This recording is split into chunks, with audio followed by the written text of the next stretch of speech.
Hello friends, welcome to my channel. আজি আমাৰ টপিকটো হৈছে তিয়হ।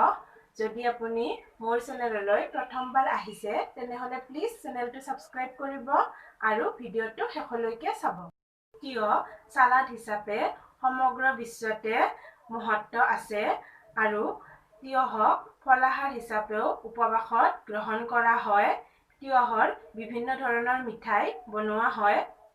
ভাৰতৰ কৰ্ণাটক, তামিলনাডু, অন্ধ্ৰ প্ৰদেশত তিয়হৰ খেতি প্ৰচুৰ পৰিমাণে হয়। তিয়হৰ খেতি প্ৰায় 3000 বছৰ ধৰি হৈ আছে। প্ৰথমতে তিয়হ ভাৰতবৰ্ষতে হৈছিল, যদিও এতিয়া গ্ৰীচ, ইটালী, চীন দেশসমূহতো তিয়হৰ খেতি কৰা হয়।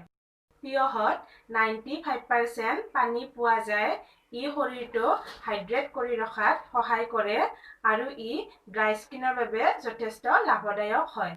100 গ্ৰাম কেঁচা তিয়হত প্ৰায় 2.8 মিলিগ্ৰাম ভিটামিন চি পোৱা যায় আৰু ভিটামিন চি দেহৰ ইমিউনিটি আৰু ছালৰ কাৰণে যথেষ্ট গুৰুত্বপূৰ্ণ।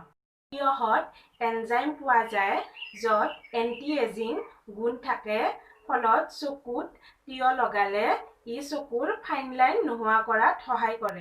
তিয়হত কুলিং গুণ থাকে, ফলত ই চকু ঠাণ্ডা কৰি ৰখাত সহায় কৰে।